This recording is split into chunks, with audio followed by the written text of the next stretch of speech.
সকলোকে মোৰ অন্য এটা ভিডিঅ'লৈ স্বাগতম জনাইছোঁ। নৱবৰ্ষৰ আৰম্ভণিতে তিনিজন ভকত মাতি ঘৰত এষাৰ নাম কীৰ্তন কৰিছিলোঁ আৰু এই নাম কীৰ্তনৰ অন্তত ভকতসকলক এমুঠি অন্নৰে আপ্যায়ন কৰিছিলোঁ।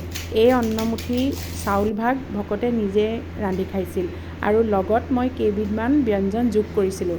মই কি কি ব্যঞ্জন ৰান্ধিছিলোঁ সেয়া আপোনালোকক দেখুৱাওঁ। একেবাৰে সম্পূৰ্ণ নিৰামিষ আছিল আৰু থলুৱা আছিল, কাৰণ সিদিনা বৃহস্পতিবাৰ আছিল। গতিকে এই নিৰামিষ থালিখনত কি কি আছে চাওকচোন। প্ৰথমতে ৰান্ধি ল'লোঁ মচুৰ দাইলৰ বৰ দি ঢেকীয়া আৰু কণবিলাহীৰে এখন টেঙা আঞ্জা। তাৰপাছত ৰান্ধিলোঁ মিহলি দাইল, ইয়াত কেইবাবিধো দাইল মিহলি হৈ আছে। এইফালে ৰান্ধি ল'লোঁ পনীৰৰ গ্ৰেভি। তাৰপাছত এয়া মিহলি পাচলি, ইয়াত কলডিল, ৰঙালাও, বন্ধাকবি আৰু বেঙেনা আছে। এই ভাজিখন খুব ভাল লাগে খাই। এয়া নলটেঙা আৰু কচুৰ পিটিকা। তাৰপাছত সৰু আলুগুটি অকণমানো ভাজি ল'লোঁ, পদিনা চাটনি আৰু বৰথেকেৰাৰ জ্বলা আৰু মিঠা এটা চাটনি। এই গোটেইখিনি ভকত অহাৰ আগৰ পৰাই প্ৰস্তুত কৰি আছিলোঁ। মোক সহযোগ কৰি দিছিলে ওচৰৰ বৌয়ে একদম অহাৰ পৰাই সম্পূৰ্ণকৈ লাগি দিলে এইখিনি ৰন্ধা বঢ়াত। আমি দুয়োজনীয়ে মিলি এই গোটেইখিনি ৰান্ধি বাঢ়ি লৈ নামৰ শেষত ভকতসকলক আপ্যায়ন কৰিলোঁ। গতিকে এই থলুৱাভাৱে ৰন্ধা ব্যঞ্জনখিনি তেখেতসকলক আগবঢ়াবলৈ পাই খুব ভাল লাগিলে। তেখেতসকলে খাই কেনেকুৱা পালে নাজানো, কিন্তু গোটেইখিনি আমাৰ থলুৱা বস্তু পনীৰখিনিৰ বাদে। আৰু এনেকুৱা থলুৱা ব্যঞ্জনেৰে ভকতক আপ্যায়ন কৰিবলৈ পালে খুব ভাল লাগে। মাছ মাংস সদায় খাই থকা হয়, কিন্তু এই বস্তুখিনি মই বিচাৰোঁতে পালোঁ, সেইকাৰণে ৰান্ধিবলৈ অকণমানো অসুবিধা নহ'লে।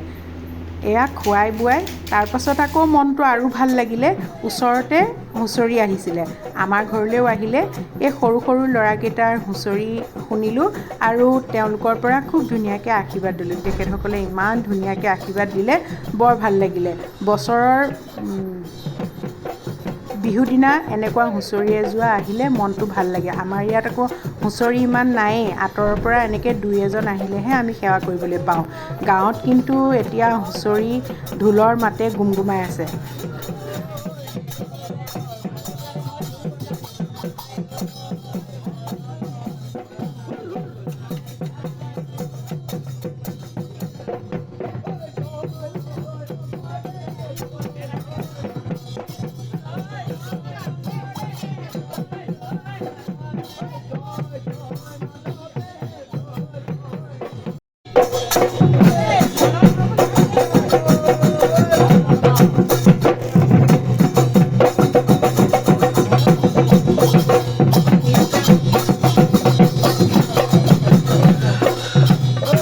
তাৰপাছত বৌ আৰু মই দুয়োগৰাকীয়ে নামঘৰলৈ গ'লোঁ। বৃহস্পতিবাৰ, সেইদিনা আমাৰ সমূহীয়া আইসকলৰ নাম আছিল।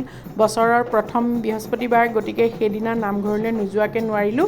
দুয়োজনীয়ে লৰালৰিকৈ আকৌ গোটেইখিনি সামৰি নামঘৰ পালোঁগৈ। মোৰ এই ব্যস্ততা ভৰা দিনটোৰ ভিডিঅ' আপোনালোকৰ মাজলৈ আগবাঢ়িলোঁ। ভাল লাগিলে লাইক আৰু কমেণ্ট কৰিব। নতুন বছৰটো পুনৰ শুভ হওক, মংগল হওক, তাৰে কামনা কৰি আজিলৈ সামৰিছোঁ। ভিডিঅ'টো চোৱাৰ বাবে সকলোকে ধন্যবাদ জনাইছোঁ।